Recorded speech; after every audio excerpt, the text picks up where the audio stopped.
Bom dia. 1 Reis, capítulo 9. Primeiro livro de Reis, capítulo 9.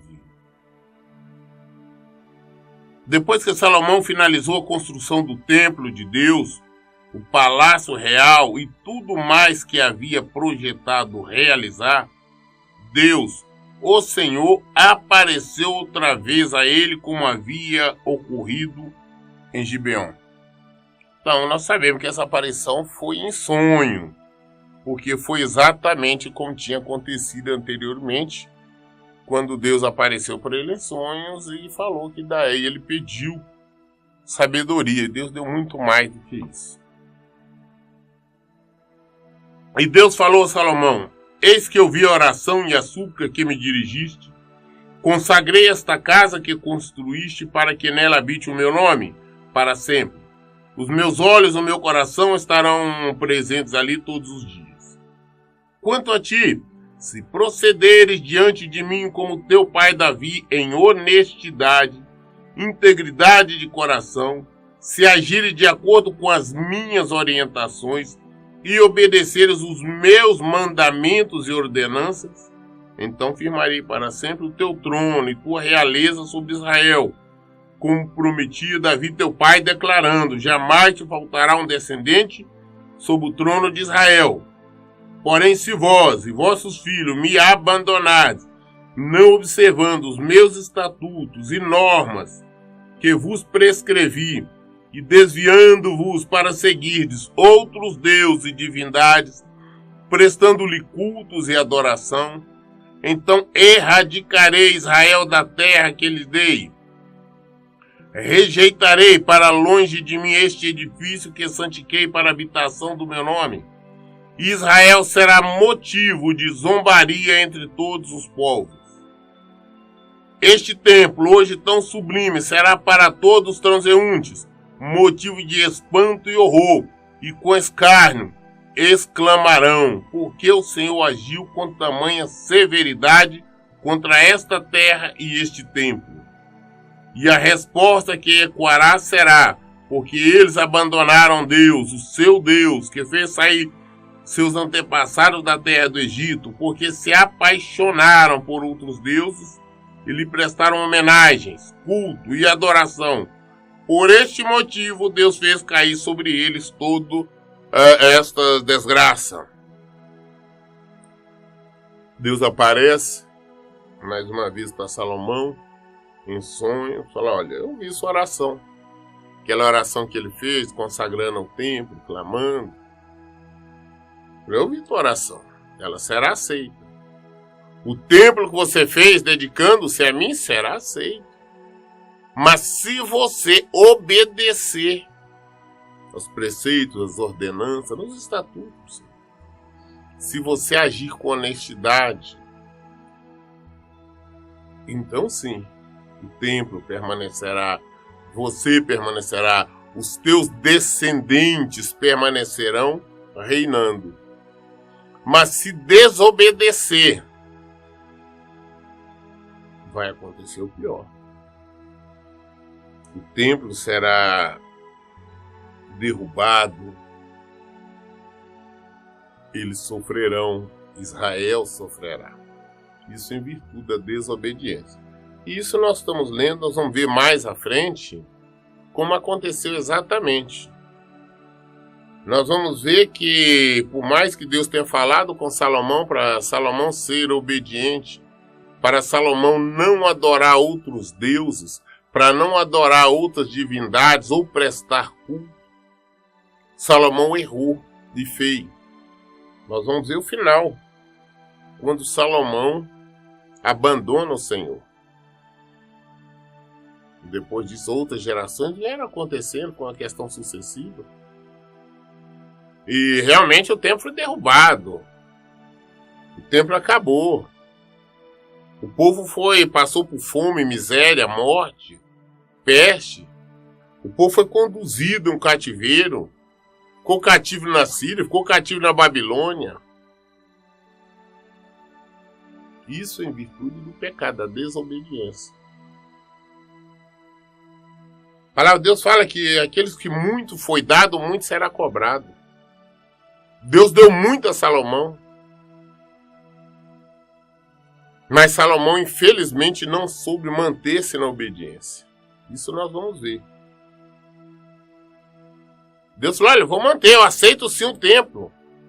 Mas se manter em obediência. Se manter na palavra de Deus. Senão. Então nós sabemos que a consequência de tudo que nos acontece é virtude do pecado. É o erro, as nossas rebeliões ao Senhor, as nossas desobediências à palavra dele. Ele disse, não vai acontecer se você não guardar os mandamentos. Deus vai ser derrubado, ficar deserto e tudo, as pessoas vão falar, meu Deus, por que aconteceu isso com esse tempo tão grandioso? Falar não, porque eles abandonaram o Deus dos antepassados dele, o Deus que tirou os antepassados dele do Egito. Quando nós abandonamos o nosso Deus, a desgraça vem. O mal vem. Todo tipo de problemas vem. Porque nós estamos longe disso aí. Nós temos que aprender a ir ao Senhor. Confiar nele. E praticar o que ele nos manda. Passado 20 anos, durante os quais Salomão construiu esses 2 edifícios, o templo de Deus, o palácio real, o rei Salomão deu 20 cidades da Galileia a Irão, rei de Tiro, porquanto Irão lhe havia fornecido toda a madeira de cedro e de pinho de alta qualidade, e todo o ouro puro de que precisou. Contudo, quando Irão veio de Tiro para supervisionar as cidades que Salomão lhe havia dado, não gostou do que viu. As terras não lhe agradaram. Então ele reclamou a Salomão, que cidades são estas que me deste, meu irmão? E deu-lhe os nomes da de terra de Cavu, ou seja, Lamacenta, e assim chamada até hoje. Irão havia doado ao rei Salomão 4.200 quilos de ouro puro. Nós já estamos vendo, é um erro de Salomão. Salomão prometeu dar alimentos, aquela troca comercial e cidades para Irão, se ele fornecesse a madeira, ouro para ajudar na construção do templo e do seu palácio. Salomão agora, depois de pronto, oferece para ele umas cidades ruins, terras ruins, lamacentas. Nós já começamos a ver então o desvio de caráter. Já começamos a ver a descida. São pequenas coisas. Eu sempre falo, gente, quando acontece alguma coisa, não foi de repente, não. São pequenos sinaizinhos ao longo. E nós veremos que aqui já houve um erro de Salomão. O rei Salomão impôs um sistema de trabalhos forçado para que se construísse o templo de Deus, o seu próprio palácio, o aterro do lado leste da cidade, conhecido como Milo, as muralhas de Jerusalém, bem como a cidade de Azor, Megido e Gesser. O faraó, rei do Egito, tinha atacado e conquistado Gesser. Incendiou toda a cidade e matou seus moradores, que eram cananeus, e a deu como presente de casamento a sua filha, a esposa de Salomão. E Salomão reconstruiu Gesser, com o uso da mão de obra dos seus trabalhadores forçados. Salomão também construiu Bet-Horon Baixa, Baalate e Tadmor no deserto desta região, assim como todas as cidades armazém e as cidades onde se abrigavam os carros de guerra e os animais condutores dos carros. Salomão construiu tudo o que desejou em Jerusalém, no Líbano e em todo o território onde exerceu a sua majestade. Salomão convocou para o trabalho forçado todos os não-israelitas, descendentes dos amorreus, hititas, ferezeus, heveus e dos jebuseus, sobreviventes de guerra e presos pelos israelitas, cujos descendentes continuam a trabalhar como escravos até hoje. Mas Salomão não impôs trabalho forçado a nenhum dos filhos de Israel. Eles eram homens de guerra, seus capitães e comandantes dos seus carros de guerra, oficiais, escudeiros e condutores de carros. Eram também israelitas, todos chefes e supervisores das construções de Salomão. 550 oficiais responsáveis pela liderança de todos que trabalhavam nas obras. E somente depois que a sua esposa, filha de Faraó, mudou-se para a cidade de Davi, para o palácio que Salomão havia construído para ela, foi que ele deu ordem para fazer o milho aterrar ao lado leste da cidade. Salomão então fez uma série de obras, construiu cidades, utilizando para isso o trabalho forçado dos estrangeiros. E os israelitas eram guerrilheiros, soldados, e nenhum deles foi colocado para trabalhar no trabalho forçado, e somente os estrangeiros. Ele fez uma série de construções, cidades, aterros, e também construiu, nós sabemos, um palácio para uma das esposas dele, que foi a filha de Faraó, rei do Egito. Nós já também observamos um outro erro. Salomão não deveria, não poderia ter se casado com uma mulher egípcia, porque Deus disse que era para o povo se casar entre si. Ele foi buscar, fez uma aliança errada. Por que Deus não queria, desde o início, que o povo israelita se envolvesse, se casasse com mulheres estrangeiras, ou as mulheres estrangeiras com os homens estrangeiros? Para evitar deles se sentirem atraídos por outras religiões, outros deuses, e começarem a adorar aqueles deuses pagãos, afastar-se do Senhor. Então Deus fechou como pecado, como rebeldia, que eles se envolvessem com mulheres estrangeiras. Salomão não respeitou e casou com a sua mulher egípcia. E nós vamos observar que uma série de coisinhas que foram acontecendo, que no final levou Salomão à perdição. 3 vezes por ano, Salomão oferecia holocaustos e sacrifícios de paz e comunhão sobre o altar que erguera a Deus, e queimava incensos puros e perfumados diante do Senhor. E assim concluiu Salomão a construção do templo. O rei Salomão decidiu também investir na construção de navios em Egion-Geber, uma cidade próxima a Elate, na terra de Edom, às margens do Mar Vermelho. Irão enviou em navio os seus marinheiros, homem experiente na arte da navegação marítima, a fim de servir a Salomão como marinheiros. Navegaram até Ofir, e de lá trouxeram 14.700 quilos de ouro, e depositaram tudo aos pés de Salomão. Salomão entendeu de construiu navios, Irão enviou marinheiros, pessoas capazes, eles viajavam então para Ofir. Diz que o ouro de Ofir era considerado um ouro mais puro, inclusive. E de lá diz que ele chegou a trazer 14.700 quilos de ouro atrás nos navios, né? Os marinheiros traziam e entregavam a Salomão. 1 Reis, capítulo 10. A rainha de Sabá tomou conhecimento da fama que Salomão havia alcançado, graças ao nome do Senhor, e foi a Jerusalém a fim de averiguar sua sabedoria mediante uma série de questionamentos complicados.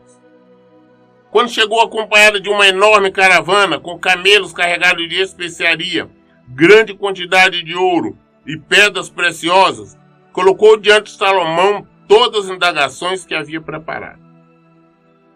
Salomão respondeu tranquilamente todas as questões. Nenhuma lhe foi tão difícil que não pudesse esclarecer. A rainha de Sabá então ficou sabendo da fama de Salomão, disse que era um dos homens mais sábios, sabia tudo. Então ela preparou questões difíceis, perguntas difíceis, dúvidas, fez tudo aquilo, juntou tudo e falou: vou até ele. Então vamos ver se realmente ele é sábio. Vamos ver se realmente ele sabe. Vamos ver as respostas que ele tem. Foram questionamentos difíceis e complicados. Ela reuniu tudo, pegou a caravana dela cheia de especiaria, de joia, de ouro, tudo, e foi fazer uma visita a Salomão. Então ela fez todas as perguntas. E Salomão tranquilamente, de uma forma suave, sem muitas coisas, respondeu, esclareceu tudo. Mas ele fazia tudo isso por causa da sabedoria divina. Não sabedoria humana, não sabedoria dele. Deus deu sabedoria divina. Como a palavra do Senhor diz, da sabedoria, do conhecimento que ele havia alcançado, graças ao nome do Senhor. Salomão respondeu tranquilamente a todas as questões. Nenhuma lhe foi tão difícil que não pudesse esclarecer. Constatado assim toda a sabedoria de Salomão, e observando atentamente o palácio que ele havia erguido, os alimentos que eram servidos à mesa, o alojamento destinado aos seus oficiais, os criados e copeiros do rei, todos uniformizados, e os holocaustos que Salomão realizava no templo de Deus, a visitante ficou maravilhada. Então ela declarou ao rei: de fato, tudo que tenho ouvido em meu país acerca das tuas grandiosas realizações e da tua notável sabedoria é verdade. Contudo, eu pessoalmente não acreditava no que dizia a TV com meus próprios olhos, e portanto posso afirmar que não me comunicaram nem a metade da realidade. Tu ultrapassas em muito o que me transmitiram, tanto em sabedoria como em riqueza. A rainha de Sabá vê tudo, presta atenção, a grandiosidade do palácio, a maneira do servo, a limpeza, a organização, o alimento. Tudo que era feito ali, ela ficou encantada. Ela falou: eu nunca vi algo assim. E o ensinamento, a cultura de Salomão, não fosse humano, mas de Deus que tinha o capacitado. E ela maravilhada. Falou: olha, realmente é grandioso. A riqueza dele, falou: olha, me falaram a seu respeito, não é nada, você é muito maior, você ultrapassa tudo isso. Realmente Deus te deu muito, abençoou, é fantástico. Ela ficou encantada com tudo que ela viu. Não somente pelo que Salomão respondeu, explicou, mas pelo que ela viu. As pessoas nos observam não somente pelo que nós falamos, mas sim aquilo que nós mostramos, aquilo que nós demonstramos. Por isso que eu falo que não adianta ser cristão, crente de boca, citar o nome do Senhor, carregar uma Bíblia, ir a igrejas, ir a cultos. Não é isso que faz nós sermos diferentes. O que faz nós sermos diferentes é o nosso dia a dia, é o nosso procedimento, é a maneira de nós vivermos, é a nossa honestidade, o nosso caráter, é a nossa verdade. Isso que nos faz diferente. Falar que é cristão, que é crente, todo mundo fala. E para nossa vergonha, hoje em dia existe um modismo, falam que eles são evangélicos. Hoje tem evangélico que não frequenta templos, tem evangélico de todo tipo. Mas só quando nós começamos a observar o comportamento desses, nós sabemos que não são. Nós vemos hoje pessoas falar que são evangélicos, sendo ladrões, trambiqueiros, desonestos, prostitutos, adúlteros, fornicadores, mentirosos, todo tipo. E na verdade, com este comportamento, faz com que as pessoas realmente querem se converter ao Senhor, se render ao Senhor, se afastem. Eu estou cansado de ouvir pessoas falando que é crente, mas ele faz isso e aquilo. Então esses não vão querer se converter ao Senhor. Agora imagina, inclusive a rainha de Sabá, o próprio Senhor Jesus cita. Imagina se ela chegasse e não fosse assim, as obras de Salomão não estivesse de acordo, ela iria sair decepcionada. Isso é uma fraude, isso é mentira, eu não quero. Nós temos que dar exemplo. Nós temos que fazer diferença. As pessoas têm que chegar até nós e falar: não, eu quero ser igual a ele. Eu quero ser igual a ela. Eu quero receber o mesmo que ela recebeu, que ele recebeu. Olha o que ela diz ainda. Feliz as tuas mulheres. Feliz esses teus servos que estão continuamente na tua presença e ouvem a tua sabedoria. Bendito seja o Senhor teu Deus, que se agradou de ti e te colocou no trono de Israel, por causa do amor leal e eterno do Senhor para com Israel. Ele te elevou à majestade e te fez rei para estabelecer justiça e tudo o que é verdadeiro. Então ela presenteou o rei com 4.200 quilos de ouro e grande quantidade de especiaria e pedras preciosas. Jamais se viu chegar em Israel tamanho carregamento de especiaria, quanto que a rainha de Sabá trouxe e ofereceu ao rei Salomão. A frota de Irão, que trazia ouro de Ofir, também trouxe dali madeira nobre de santo em grande quantidade de pedras preciosas. Você vê que ela glorificou o nome de Deus através de Salomão. Diante de tudo que ela vê, ela deslumbrada, ela exalta o nome do Senhor. Nós temos que dar exemplo das pessoas, pagãs ou não, todas poder glorificar o nome de Deus. Falar, não, glória a Deus pela vida dele. Glória a Deus porque está usando ele para fazer isso ou fazer aquilo. Glória a Deus pelos comportamentos. Nós vemos que ela falou, olha, bendito, seja abençoado, felizados os empregados dele, as suas servas, suas mulheres que estão na sua presença e vê, recebem de você. Recebe sabedoria, recebe os seus cuidados. Ela glorificou o nome do Senhor pelo comportamento dele. Nós temos que agir de acordo com a palavra de Deus. Ouvir, praticar os mandamentos do Senhor, para que o nome de Deus seja glorificado através das nossas vidas. Que o nome do Senhor seja exaltado através da nossa vida. Usou esse carregamento de sândalo para produzir balaústre para o templo, como também harpa e alaúdes para os cantores. Até o dia de hoje nunca mais foi trazido nem vista madeira de sândalo como aquela. O rei Salomão presenteou a rainha de Sabá com tudo que ela desejou levar para sua terra. Tudo quanto solicitou o rei, isto ganhou, além do que ele dera por sua generosidade real. E assim ela retornou satisfeita para o seu país com seus servos.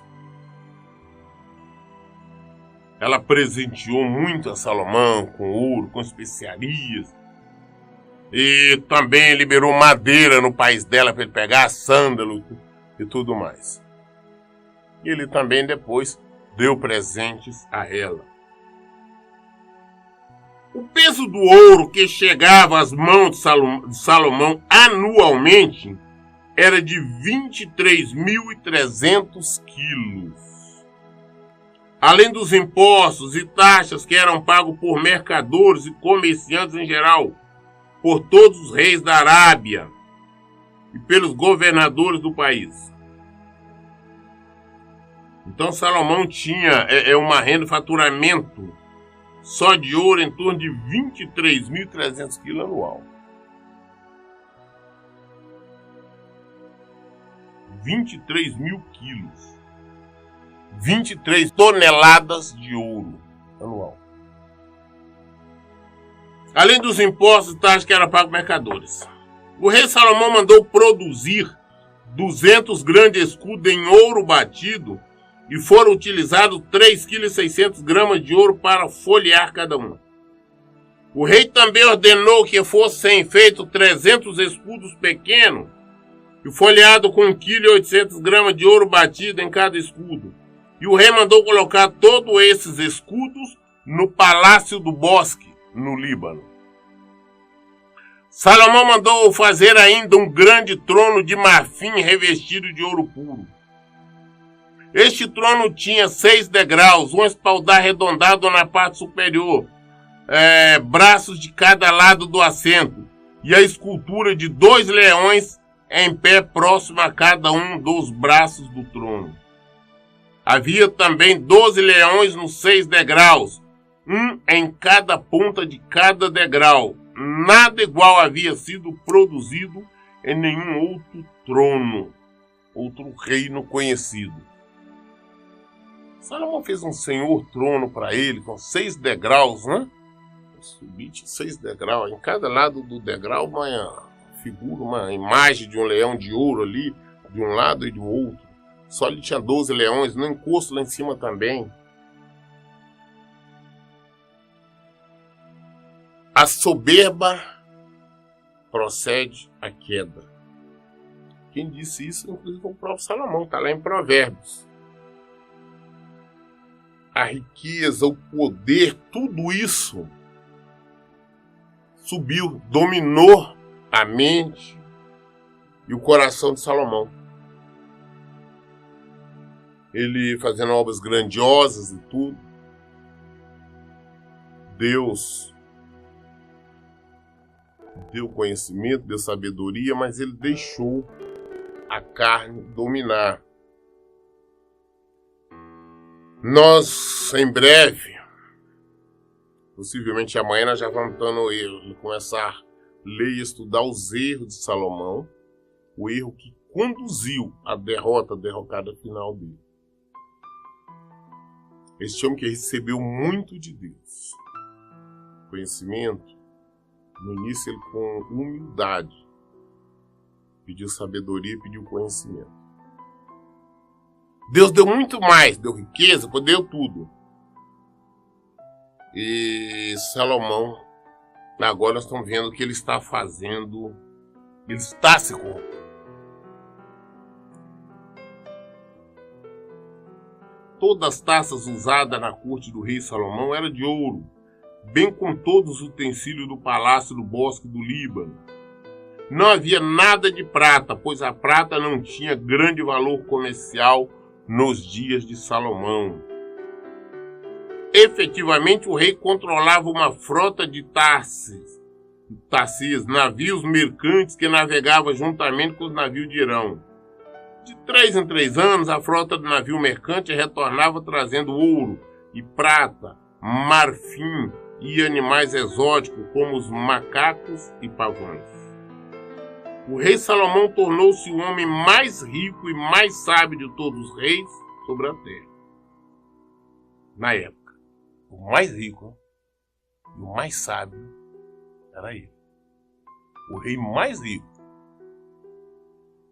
Todo mundo queria ser recebido por Salomão para ouvir a sabedoria que Deus lhe tinha posto no coração. Era um privilégio ouvir Salomão. Ouvir o que Deus tinha colocado na vida dele, colocado no coração dele. E cada pessoa recebida em audiência, ano após ano, trazia o seu presente. Objetos de prata e obras em ouro puro, roupas finas, armas poderosas, perfumes raros, especiarias e muitos cavalos e mulas. Salomão também acumulou muitos carros e cavaleiros, de modo que chegou a contar 1.400 carros e 12.000 cavaleiros.